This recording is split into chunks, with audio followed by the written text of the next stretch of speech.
Hello, welcome back. Hello, welcome back, guys. We're going to continue on Navier Stokes again. Again, we were barely starting.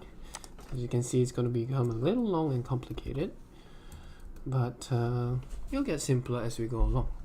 This is something that's the good news to look forward to.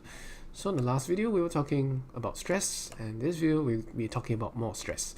All right. So we are going to talk about just the x direction, and don't worry that this x direction derivation process is long. Once you figure out the principles here, we can just copy and paste over to the rest. Okay. Now in the last video, where were we? We were considering these two planes. Firstly, it was this plane. Or is it the xy plane? I can't remember. Let's go and see. Yeah, first is the x and z plane, and then the y and z plane. So we are considering this plane, okay, which is effectively this front and back planes here. We were considering the yellow colored planes in the last video. Okay, we were considering the yellow colored planes in the last video, and we found that okay, in terms of the x direction, we have duplicates. All right, we are seeing this again. Okay, we are seeing this again. The tau xz, or tau zx rather. Then again tau zx, and yeah, we found that hey, this is not very useful. In fact, we see the same sigma zz again. These two planes are exactly the same, so these are duplicates, and we haven't found, let's say tau yx, for example. So it's acting on the y plane going in the x direction. So since we have not found that, we have to consider that as well. So this video, we're going to consider this plane. Let's color this here. We're going to consider this top plane, which is the kind of same as considering that bottom plane. Okay, so we are going to consider this plane, or rather these two planes, in fact. Doesn't matter. Okay, so let's continue. So the planes here will be dark colored. I'm gonna continue with a purple colored just to change things up a bit. And this is the top plane. Remember, top plane. So this is the xy plane. So x is at the bottom. So this is the x direction. This is the y direction. So x and y. Okay, x and y direction. All right, let's do the same process we have quickly. 1, 2, 3, 4. And then we have our y equals x line, which I'm going to draw through like this. And we're gonna have again our shear stresses, 1, 2, 3, and 4.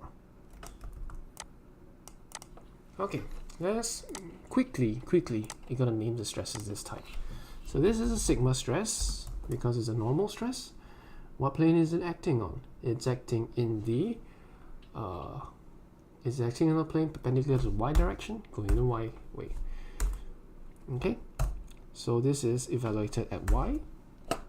So I'm going to rush through this one a bit because we have talked so much about the same things in the previous video. So this is at y plus delta y. So it's the same stress, y plus delta y. So if you're not sure about which stresses or how to name it, please go revisit the last video, so you go through in it very slowly. Okay. So what stress is this here? This stress is a sigma stress. This is a normal stress. Sigma, which direction? It's perpendicular to the x, and it's going in the x direction. This is at x plus delta x. Yep. Boom. Alright, so sigma xx at x. Alright. Hope that wasn't too fast. But yeah. You see it's in the x direction, and it's acting on the plane perpendicular to the x, and it's acting in the x direction. So okay, let's do the shear stresses. We'll call this what is this? This is acting on the plane. This is tau. It's acting on the plane perpendicular to y, and it's going in the x direction. Where is it evaluated at? At y. So okay, this one is tau yx evaluated at y plus delta y. Again, the principles are the same. Okay, so basically this is acting on the plane in perpendicular to y. It's going in the x direction. Okay, and well, this is the same, it's just evaluated at a different place. Okay, so these are the conventions. Tau, so the one on the right it's acting on the plane perpendicular to x, going in the y direction, and it's at x plus delta x. And again, tau xy evaluated at x. So we just quickly run through, just quickly doing the same thing I've been doing for the last 2 videos. Just speed it up a lot, and you'll get this result. Again, if you're not sure, please go visit the last videos, but this is what we arrive at. Okay, now which are the 2 new forces that are acting in the x direction? So we have seen sigma xx before. We have seen sigma xx before, evaluated at both x and x plus delta x. The only thing that is new is this tau yx at y, tau yx at y plus delta y. So we are pretty much done with our 6 stresses, because one in each plane is acting in the x direction. So yx evaluated at y, and tau yx evaluated at y plus delta y. Okay, all right, breathe. Yeah, it's been a rather long past few videos. Okay, let's summarize the find the summation of the forces acting on in the x direction. So we have this tau zx. Now, where's tau zx? Yeah, this direction, right? Tau zx is going in the x direction. Alright, so this is actually positive x direction. This tau zx in the evaluated at z is the negative z x direction. So yeah, we need to figure out which of these stresses are actually pointing in the positive x direction, which are pointing in the negative x direction. Alright, so we have just seen this is negative, the other one is positive. So that's the tau zx. Done. Now let's look at sigma xx.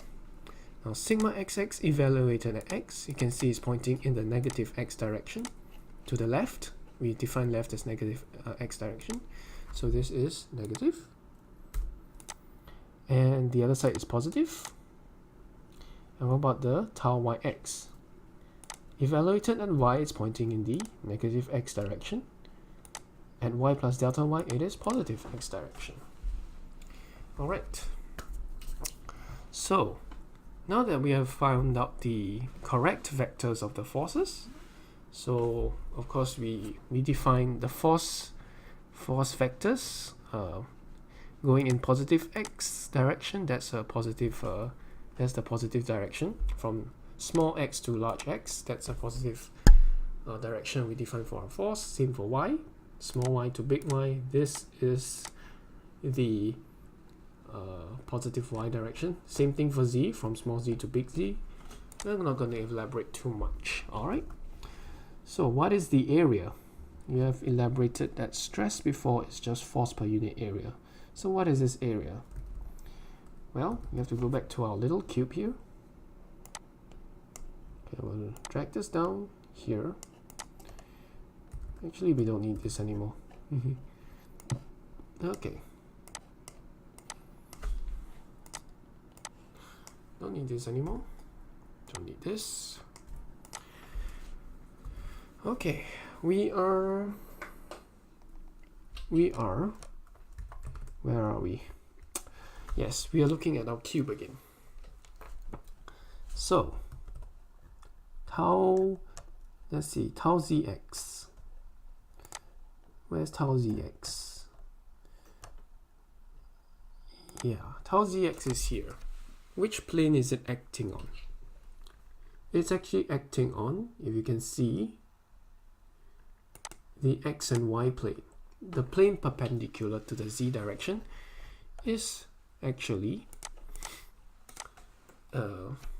x and y. So let's say that's sum of forces acting in positive x direction. So we are doing that, and what is that equal to?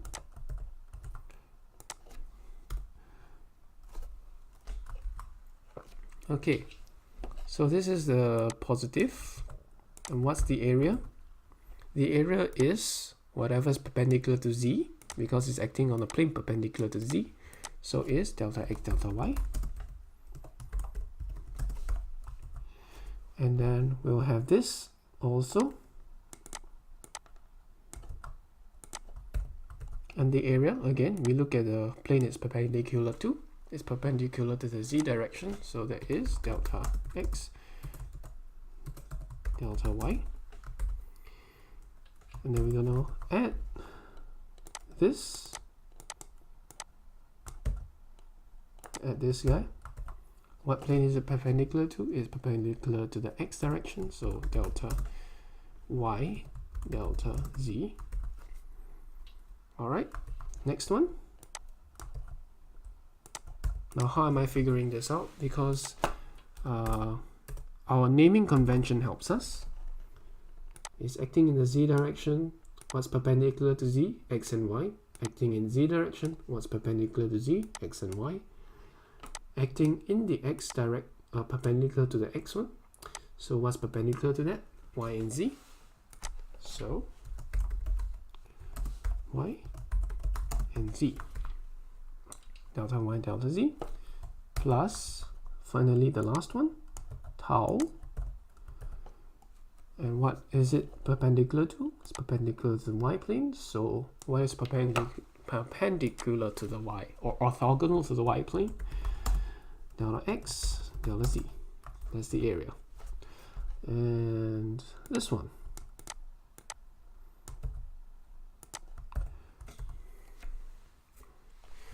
Alright, this is nothing but delta x delta z again. So we're going to factorize that out. Okay, I want to make it neat because you can see this is a very long, very long thing. So let's factorize that delta x delta y out. Let's factorize this delta y delta z out.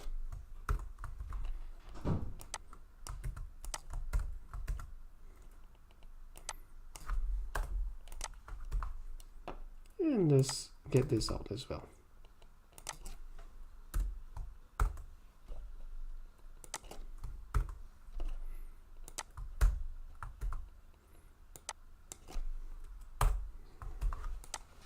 Alright, now what can we do to make it even more compact? Well, we see that we have a habit of we have a habit of dividing by volume. So we divide throughout by delta x, delta y, and delta z. So let's factorize delta x, delta y, delta z out.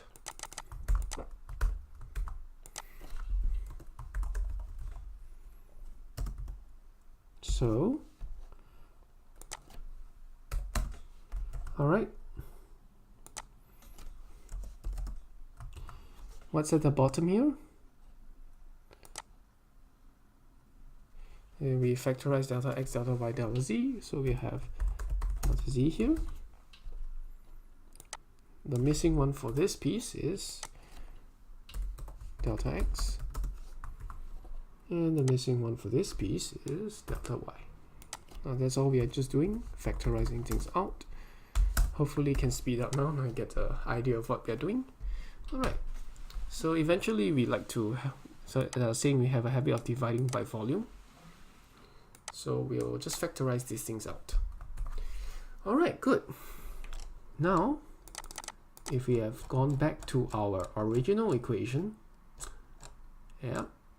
original equation, where's our original equation?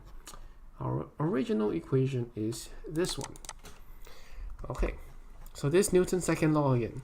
It's just that figuring out what each component of this Newton's second law is a bit troublesome. So back to our original equation. So we can substitute these forces due to the stresses as follows. Okay. One, just gonna copy paste and I'm gonna use this. Okay, our job's pretty much done for this part.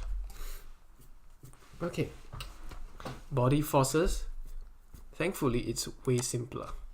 Okay, so the body forces are just gravity. So how do we do a gravitational force? So this is the mass. So we have body forces. This is a gravitational force. So what is it? Force equals to mass times acceleration equals to rho, whatever the volume is, and then g. So mg, correct? Rho vg. So it will be the density of the fluid. It will be the volume of the fluid. And then, what is the gravitational force? Well, we have to decompose it again into three directions. Gx, Gy, Gz. So, this G is actually a vector. So, this vector is decomposed into the x, y, and z direction. So, this is body forces. Thankfully, it's way simpler. So, this is nothing but rho delta x, delta y, delta z. And then you just have a Gx there. Phew! Thankfully, the second one is slightly easier. Okay, now we go on to the third one, the rate of change of momentum. Now this is kind of another can of worms, so I'll just leave it to the next video. Thank you for watching, everybody. I'll see you again.